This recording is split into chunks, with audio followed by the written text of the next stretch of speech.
Ever wanted to learn more about the people behind the speedruns? Right here. It's this one. My Insane Pace. My Insane Pace podcast, ALT Insider, coming at you with another episode here about speedrunning in some way. GDQ submissions are now in. My submission's in there. How's yours? My first submission ever has been released. If you haven't heard about that, check it out. It's in the last episode, which you can click on myinsanepace.com or scroll below or whatever. Yeah, it's basically a GDQ Hall of Fame. It would include a video made by Rush, the regular unofficial speedrun highlights YouTuber, and it would be celebrating one member of the speedrunning history. With a short ceremony, 30 minutes. Want to be quick and get in and out there, but there you go. I guess the game is now. I wonder if my submission is going to make it to the submission list, the master list. We can see the thousands and thousands of hours. I wonder if it's going to make it there because actually there's not a game on my submission, so I wonder if it actually makes it. We will see what they choose to do about that. Right now, it's not on there, but we shall see in the future. I hope it gets there. I hope it gets at least there to that stage, right? Because I know it has a low chance of getting in because there's so many variables and. People say it might not be the right time. They don't know who's going to be the submission, the person that gets accepted, but it's going to happen at some point. So I just hope it would be great, I should say, if I could be the person that could do that. I think I could do it well, and we'd have, it would be a good time for everybody. But we'll see. Maybe I don't think it'll get accepted, but it's just good to get the conversation started about it. That's what I wanted to do with that submission, is get the conversation started about it. And it feels kind of cool to have my own submission in there. After reading and seeing thousands over my time, it's finally cool to see my own submission. At least, even if it's just a submission at the GDQs, is pretty cool. So there you go. If you haven't submitted your game, I think it's too late now, so sorry about that, but there you go. As for this week's episode, this episode had to be done at some point, so might as well take care of it now, right? So the ALT Insider, top 5 GDQ speedruns of all time. Before we get to any kind of list like this, of course, it's my list. Your list will be different than my list. If you have a different opinion, that's cool, but yeah, that's how it goes. I'm going to forget stuff that you wish I say, but that's how it goes. Don't get too pissed, right? I spent a long time on this list. I'm sure I forgot stuff anyway, so keep that in mind. The criteria I use, which I think is the smartest criteria to use for a list like this, is entertainment value, right? GDQs are all about entertainment value. Of course, they have also a different goal of raising money for charity, being kind of a community bonding event, but the main goal is being entertaining, right? That's the most important thing above all else is entertainment value. So that's what I put the most weight on. Entertainment value to me, no one else, just to me, during all the GDQs. Also, there's a little hint of impact. Added that as one of the criteria. Impact on speedrunning as a whole is also an important factor. A much smaller factor. Entertainment value is most important, and you'll see sometimes these two traits link up together, right? If you have a awesomely entertaining run, a transcendently entertaining run, it's going to have an impact on the speedrunning world. So they kind of work together, but those are my two criteria. If you want to put together your own list, I'd love to hear it on the Discord or wherever you make a list. But yeah, I highly recommend keeping those two criteria as the main thing. Entertainment value should be the most important because that's what the goal of GDQs are in the end, right? What they should be, at least, is I think they are. I'm not saying they don't. That's not the end goal for them, but entertainment value is the most important thing, and it should be the most important thing for any list that involves deciding what is the best GDQ run. I should say, as I say in all my GDQ review episodes, hype is all runs. All runs are hype. So remember, even if I don't say your run or didn't say one you want me to hear, that's fine, right? I'm going to forget stuff you have in your head as the best. I guarantee it. I 100% guarantee it. There's some runs I put in here, you'd be like, what the fuck is he thinking about that run? So just keep that in mind. That's a fun part of the list, right? It's a good conversation starter, things to talk about, and I love to talk about it with you on my Discord. The My Insane Pace Discord. Check out myinsanepace.com to find the link for that. If you want to talk about it, I'll talk about it till the cows come home because I love this topic a lot. So there you go. So first, I went back and forth. Do I want to have an honorable mention list or not? Because if I start it, it's going to be like a mile long. But if I don't have it, there's going to be some people like, oh, you didn't put this in. You didn't put this in. So I said, okay, I'll have a honorable mentions list, but I got to limit it to less than 10. It has to be 10 or less honorable mentions list. I'm not going to comment on all of them either, or the episode will be an hour long. So here's my honorable mentions that almost they basically could maybe sneak in here on a different day, but they didn't quite make it. My top 4 are pretty much locked. My fifth run is kind of a could be switched around, but this is my honorable mention list. I'm not going to talk about all of them, of course. I might say a comment or two, but that's it. So you don't need to write all these down or anything. I'll put the links on the My Insane Pace. I'll put the link to view every run I mention here on myinsanepace.com. So if you want to watch along, spend a week and watch all these runs I mentioned, go to myinsanepace.com and you can see the links to all the runs I talk about here. So as for the honorable mention, let's get to it. Remember the criteria, by the way. Entertainment value, impact on speedrunning holds up very much minor criteria. But those are my criteria when I went into this. So let's go honorable mentions. The Elder Scrolls V Skyrim by Dr. T. Chops in SGDQ 2016. Dr. T. Chops always is a great runner. Great commentary as always. And I think this was just his best hit on all cylinders, the best of any run he's ever had at a GDQ. So there you go. Dr. T. Chops, Elder Scrolls V 2016. That took too long. I'm going to make these go faster from now on out. The honorable mentions. From also in 2016, awesome games done quick. 2016, Animorphs by Keyzeron, former guest Keyzeron. Animorphs, if you know I was awesome. If you haven't seen that, go check it out. Great couch, great commentary, great game. Awesome. Probably the most controversial run on this list. It comes out of my honorable mentions. Bonesaw's SGDQ 2016 run of Jak and Daxter. Sorry to Owen Wilson. And sorry to that airline that GDQ apologized to as well. But yeah, that was just a great combination of wildness and randomness. And yeah, it was a good time. Unfortunately, someone got banned for it. But there you go. That's what's going to happen. I think now it's kind of built up this life that's bigger than it actually was because of he did get banned. Like to stick it to the man, people are saying like, oh, I love that run even more than maybe they actually did. It kind of feels like it's got this, if you like this run, you're cool feeling. So it definitely is a great run. It's on the honorable mentions list. It's definitely worth a watch once or twice, but it wasn't in my top 5 for sure. Another one that I think might be one of the most unknown runs I'm going to mention here, and that is AGDQ 2013 on the bonus stream. RIP bonus stream, right? The bonus streams were great days. Pokemon Fire Red Round 2 by Worcester was a great, just one of these ones that I love that shows the knowledge of the game and shows it's just a chill 5-hour stream. It's not one you can sit down and watch in one sitting. You got to put in the second monitor while you're doing something else. But yeah, just Worcester's always great at GDQ. So Worcester could have a few runs on here, but that's one I chose as my favorite. Trihex was in the crowd for this run. So keep that in your mind. Trihex in the crowd, okay? Because it's going to be a recurring theme here. One that probably was the closest to getting in my top 5, Mike Tyson's Punch-Out Blindfolded run by Sinister One at AGDQ 2014. That's one of the runs where you can feel the hype in the room. You can feel, wow, this is something magical that's going on right now. And even though he didn't beat Tyson blindfolded, spoiler alert, I think that kind of made it more awesome, actually, than if he did do it. Because the crowd was so wanted it to happen, it didn't happen. You can see still, the crowd was kind of behind him. It's like a group effort. Obviously, Sinister One was the one behind the controls, but it was a group effort, and you could feel the community feeling for sure. Two Worlds by Shadex, the shortest name on this list. Two Worlds is a game that's trying to be Oblivion, but it obviously wasn't. It was much worse than that, and you could beat the game in 2 minutes. SGDQ 2016, great couch provided by Dr. T. Chops there. Go check that out. I believe this is the newest addition to this list, the newest run on this list. I have two or three from 2018. But yeah, Jesus Here's Toast, Bloodborne, AGDQ 2018. Someone that I've never heard of, just has a presence that is tough to replicate. Be sure to check that out if you haven't checked out that run. 2014, SGDQ 2014, Super Mario 64, 120 star speedrun by Siglemic. Another one I wanted to put in the top 5 because it was such a landmark run. But he also had a run in 2013. It would have been fine. AGDQ 2013, it would have been fine as well. This is, again, when this is like a godlike appearance of Siglemic almost. Some people, after I said that episode about the most important speedruns, I put Siglemic on my list. Some people disagreed with that, saying he wasn't as revered as it seems, even though I've seen many posts online that said he was. But there you go. This is one that you can feel the hype. There's still, people have videos where you can see the chat just go insane when Siglemic comes in the crowd on the screen. It's just a great run. Trihex in the crowd again, by the way. That's number 2 there for people can track at home. A personal one I really like. I think a lot of people, I thought I was like alone in thinking this one was cool, but as I looked online for to make up my list here, I see a lot of people like it. Other people like it as well. This is Metroid Zero Mission Hard Low Percent by Dragon Darts at AGDQ 2014. Anyone that watched this knows it was a live PB, which I think is more, and it's a game that a lot of people play, which makes it different than when someone plays a random game and says this is a world record, because 5 people play the game. It was definitely a real cool moment when he got that world. It's such a cool game. And Kirby Master, I believe, was on the couch there.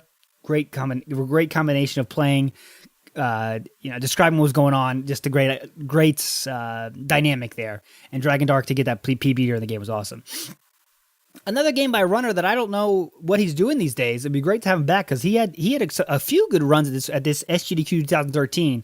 Super Mario Sunshine by Tofu was a special one.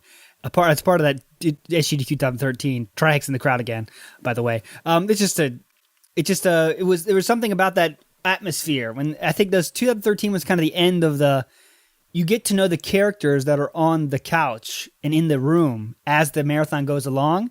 I think that was kind of the last year that happened. And if and people are saying, what does that mean? What I mean is there was so much fewer people there at the GDQs. There were some characters you get to know as the week went on. And it was kind of crazy and cool to see, oh, he's back.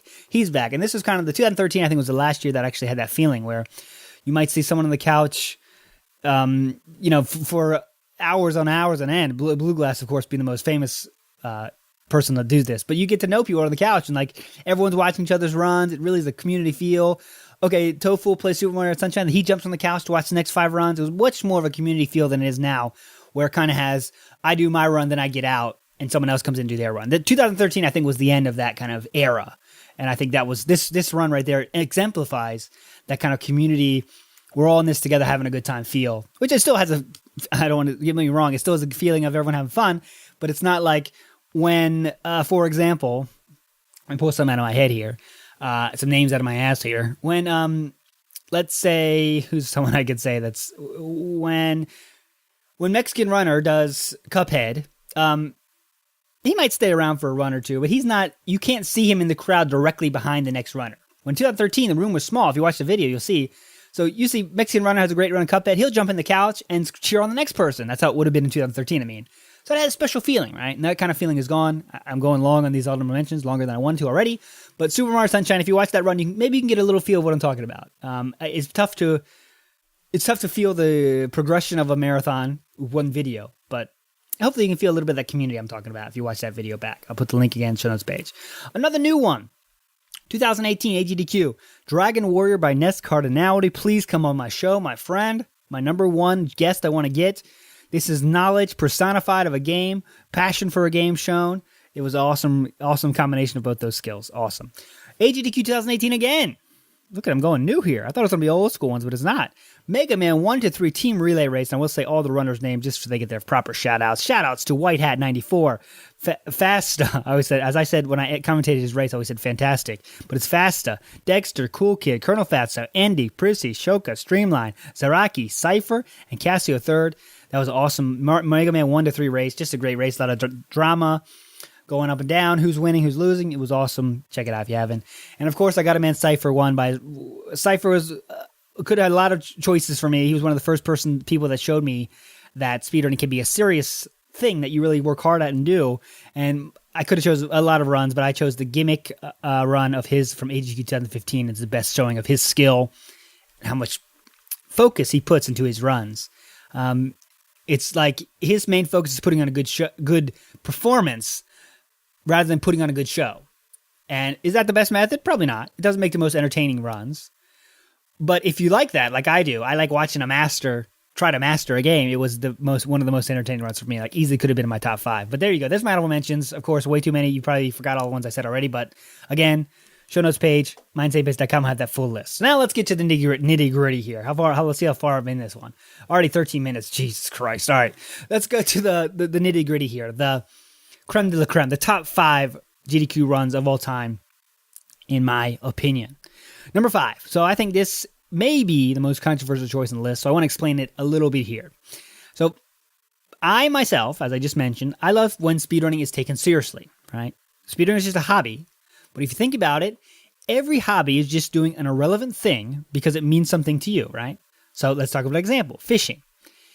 Catching a huge fish is fun to you because it means something to you. It's like a big goal that you have placed on yourself and on the hobby to give it kind of weight. So make your efforts worth it, right? You're chasing this goal. The world doesn't change when you catch a big fish, right? But you still feel the importance of what you did because it was important to you. You put weight on that goal. Kind of a good way to explain a hobby in general is just it's something you do because it's fun and means something to you because you make it, right? Some hobbies are not fun to a lot of people, but you make them fun because you think it is fun or means important to you. Speedrunning is the same. So I love when people take speedrunning seriously. I like hearing about one of my favorite parts of GDQ is when someone puts on a new run, I get to hear how they found the glitches and how they found the best routes. That's some of the stuff I like the best. However, sometimes speedrunning is fun. Watching speedrunning is fun just because it's funny and it has good funny moments, right? I do argue if you do that too much, it becomes not entertaining. But if you do that funny mix while also maintaining a high skill and knowledge level, you have magic, right? And as I mentioned in Bonesaw's run of Jak and Daxter, that's why that magic is there. Now this run, I think, tops that one in terms of magic, and that run is SGDQ 2013, Niglaria running Sonic the Hedgehog. Trihex in the crowd, by the way. And I think this is the best example of that. From the great start of needing to reset right away to the nonchalance about him as he's doing these tricks and also being funny, giving up on tricks, saying, okay, I'm going to try this again and again, well past the point of being it's basically the opposite of Cypher, I guess is the best way I could say it. He was worried about just putting on it, being funny, having fun himself playing the game, and that leads to someone that's fun to rewatch, right? It was just a chill, I'm going to tell you about the game, but I also got to have fun and like, oh, if I mess it up, I messed it up, whatever, right? It's kind of the nonchalance about this run that made it fun. And I know, as I said when I interviewed Niglaria, there's kind of two kind of speedrunning fans. Some people hate this run, but some people can enjoy it for what it is, and I'm definitely in that group. That's one of my favorite ones to rewatch, actually, to be honest. Like, I love watching how it's just a great mix of personality and skill also. Like, if you don't have that skill there, it doesn't work. But Niglaria does have that skill there, and he does know the tricks, and he does know about a game. He does put in the time, and the passion is there. He just is going about it in a very nonchalant way that is magic in the end.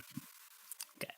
All right, so number 4. Number 5 is Sonic the Hedgehog SGDQ 2013 by former guest Niglaria. Okay, so number 4. Now, I'm kind of happy this ended up as number 4 because it's kind of like the opposite of number 5. Some games are run at almost every GDQ, right? You have your games that are always there. Zeldas, your Marios, and a lot of those ones. And like to try to make it different, they'll kind of make up new ways to run it, right? So for example, Mega Man Buster only. Let's do Zelda, but the reverse boss order, things like this. And usually those end up being like, they're different, but they're kind of the same. You don't have that kind of feeling of, wow, it's way different. It's still, okay, they're playing Link to the Past, but now they're doing it reverse boss order, whatever. With this run, however, this turned into a whole new world, like a whole new game. And the knowledge required both to run it and to explain it and figure it out and make the route is just insane. And what I'm talking about there is Pokemon Blue, 151 Pokemon by Shenanigans at SGDQ 2015. Now, the magic of this run is likeness to cardinality. The knowledge that is on display here is just off the charts, insane. Combine that with the fact that it's a brand new run that I'd never seen before. I know most people that probably were watching never seen before. And it just makes it was awesome. It's just, it goes by in the flash. And for those watching that haven't seen it, it's a really tough game to commentate, a really tough route to commentate because there's so much craziness going on. Like it's a crazy amount of glitches and stuff to make sure you get 151 Pokemon. And Shenanigans does that masterfully. If you want to hear more about that, I interviewed him about that on my episode with Shenanigans. But just the combination. This is the one that's hardcore knowledge and commentating skill brought together to be one of the best runs of all time, in my opinion. Of course, I love Pokemon runs as well, so I have to get a Pokemon game on here for sure. But this is one of my favorites. There's a lot of runs were in commentation with this one to be in spot. Worcester, of course, is another personification of knowledge shown with route making, shown with everything. I could have put a few worst runs in here, but for me, Shenanigans making it be a brand new run I've never seen before was kind of, it kept the hype level a little bit higher than any of Worcester runs. So that's number 4, Pokemon Blue, 151 Pokemon by Shenanigans in SGDQ 2015. Now, jumping a little bit back in time, in addition to the comedy I mentioned in number 5 with Niglaria, the comedy run, and the knowledge I mentioned in number 4, the knowledge that Shenanigans displayed in his Pokemon run, skill can also be entertaining. It's a very important part of speedrunning, obviously. And I argue there is no better showcase of skill. I argue there has never been since then. I argue there never will be better showcase of skill in a single run of GDQ than this run. This person was very reserved, very spotlight evading, if you will, almost a shy persona of the runner. Impromptu standing ovation at the end. This wasn't some bullshit like we've been waiting for this run all week and now we're going to do a standing ovation. It was not like that. It was people watching a performance that was so worldly, that the only reaction was to do a standing ovation. That run is F-Zero GX AGDQ 2014, the runner was CGN. That's my number 3 best GDQ run of all time. He himself provides almost no commentary. He has a great couch, though, to be fair. Yoshi Fan is there with the knowledge, and Larry is there for the knowledge. But this run is just skill personified, right? It's just someone... Like, of course, you have to know about the game to play, right? I'm not doubting that. And there's some tricks and stuff that were explained. But CGN goes about this in a business-like manner where it's like, I'm going to show you how the game can be played at the highest level, and that's all I'm going to do. That's all I give a shit about. Fuck you. He would say fuck you, but you know what I mean? And it was just, it's a magical lot to watch. If you haven't watched all of these, please watch them. But this one is really magic to see happen. And it's so rare that a GDQ has a real standing ovation, right? A standing ovation, like I said, that's not based on, well, here's the 9 o'clock game, that's the hypest game of the week, let's do a standing ovation. It's where no one knew what to expect, and it turns out that he switched everyone to saying, oh, shit, we want to do a standing ovation right the fuck now. And one of the coolest moments, if I had to pick a single coolest moment of GDQ ever, I would definitely choose the moment where this crowd does a standing ovation, you see CGN turn around, and he's like, oh, shit. They're doing a standing ovation for me. And he gives like the slightest smile. It's not very, he doesn't show his emotion very strongly, but he gives the slightest smile. And that was just, that's such a moment, an awesome moment where, you know, it's someone that's doing something they love. Obviously, they spent hundreds, if not thousands of hours becoming the best at that game. I don't know if he's best in terms of, you know, world records or whatever, but obviously one of the best in the game. Even the people that play the game, like Yoshi Fan and Niglaria, were like, you know, in awe of his skill, which really added to it as well. But that was one of the best runs. And CGN hasn't run anything since then. He's run one game. He came in, ran that game, and dropped the mic. But yeah, that was just, wow, what a run that was. What a show of skill. And that's the best way I can put that. Number 5 with Niglaria was comedy. Number 4 with Shenanigans was more knowledge. And number 3 with CGN can best be described as just skill on display. Number 2 and number 1, I like to think, combine all 3 of these, okay? All 3 of these elements are in play. Not so much comedy, okay? But skill and knowledge are on display in spades. So if I was making this list based on impact on speedrunning as a whole, this would have been number 1. It would not be close, actually. This is by far the most mentioned run you will hear in my past interviews with people. This or a form of this, and it's good reason. This was just a landmark run for GDQs, and it's really tough to measure the impact it had, really. But after this run is really when GDQs went meteoric rise, right? Right after this, the hockey stick growth kind of was right around this period. And I don't know if this is run, what percent of the reason is this run? I don't know. No one knows. But there is a magic in the run by Narcissa, Legend of Zelda: Ocarina of Time, AGDQ 2013, Triax in the crowd, by the way. That is just, you can't put it to words how deep the impact of this game is. This run was. So many people learned what speedrunning is during this run. So many people learned what glitches are during this run. I think it took a game like this because the game is, you know, how high profile this game is, one of the highest profile games there is in the world. And it just took someone breaking the game. I hate to use that word breaking because it makes like breaking. Someone dissecting the game that far and finding out how to beat it so quickly was so amazing to a lot of people. And more than a run, this game is showing the story of a community, right?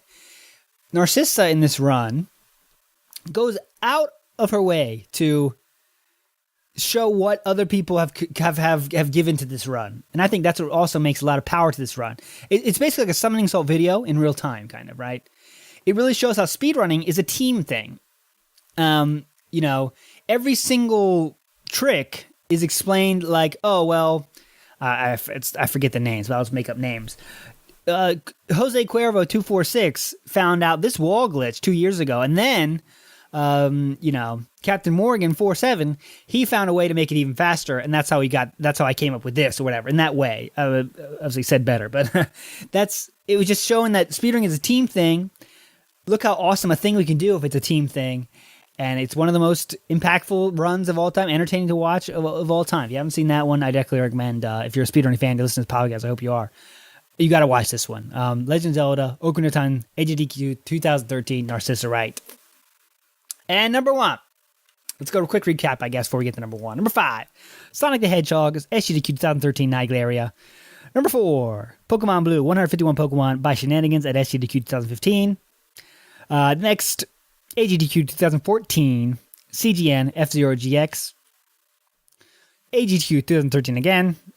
What a year that was. Oh, no, that's 2013. 2013, AGDQ, Narcissa Wright with Legend of Zelda, Ocarina of Time. The fast one, not the full. I could have put, a lot of people might have chosen the whole game version. I think this was more impactful, the glitched one, the under 20 minutes one.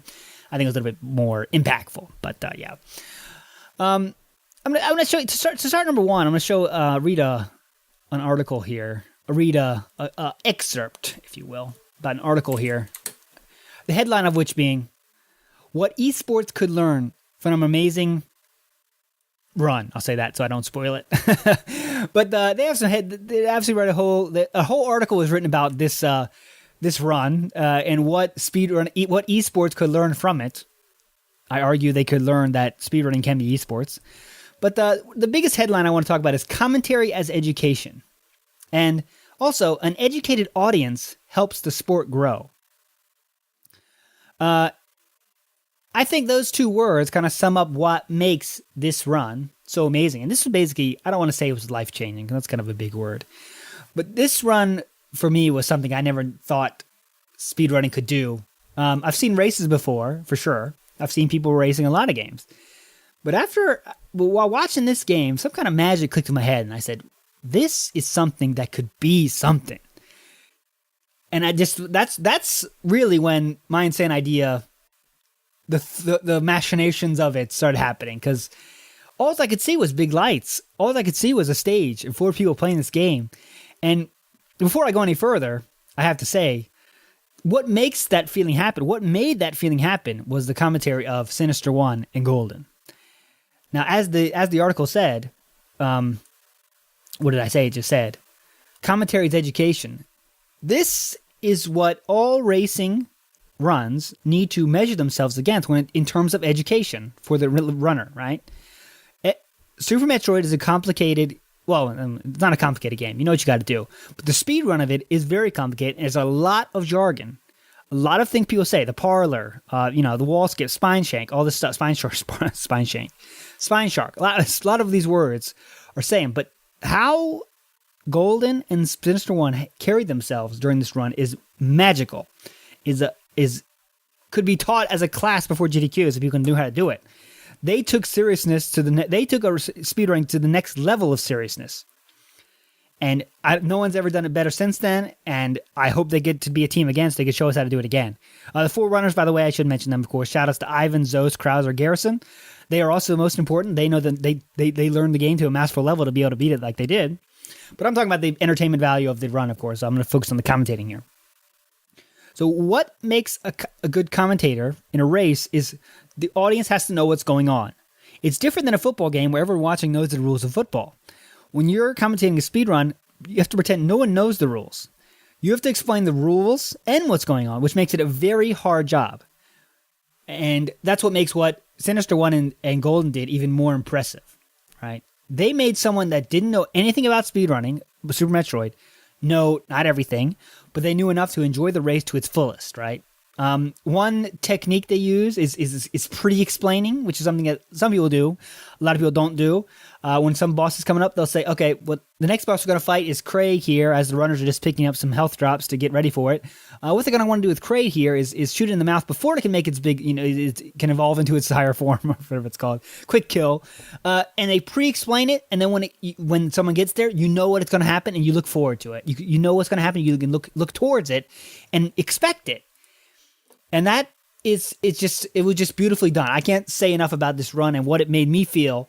And it made me, someone that wasn't a hardcore speedrun fan yet, I was still watching on the GDQs because, GDQs, I watched speedrunning. That was all speedrunning was for me at that time.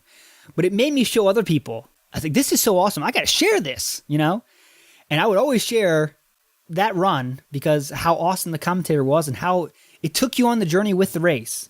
And that's a very hard job. Even as I've commentated races myself, I've learned how hard it is to do, to be a good commentator. And Zost and Golden should be commentating every single one since then. Every single one in the future, because that's how awesome they did in that one. And that is just more than a speed run of a GDQ. It was a sporting event. And that's why I think speedrun can be esports, because of this one run shows how magical it can be. And the outcome is irrelevant, right? Of course, the outcome is what people care about when they're watching. But if you make something entertaining while they're watching it, the outcome is irrelevant. And that's what I think we can learn from Super Metroid AGDQ 2014. There's my list, guys. I'll do the quick rundown. A million honorable mentions that I went too long on. You can see it at myinsanepace.com. But number 5, Sonic the Hedgehog SGDQ 2013 Niglaria, kind of showing the comedy side of speedrunning. Pokemon Blue 151 Pokemon by Shenanigans, kind of showing the knowledge of speedrunning. CGN F-Zero GX at AGDQ 2014, showing the skill of speedrunning.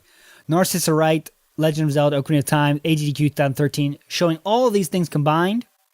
And number 1, Super Metroid AGDQ 2014, put on by Ivan, Zost, Grouser, Garrison, with commentary by Golden and Sinister One, showing what the heights that speedrunning can attain if you have all the elements in place and a great fucking commentating team. All right, guys, thanks for listening as always. Wish me good luck for the GDQ submission, and I'll be back next time with another interview with someone very cool in the speedrunning world. As always, stay hype.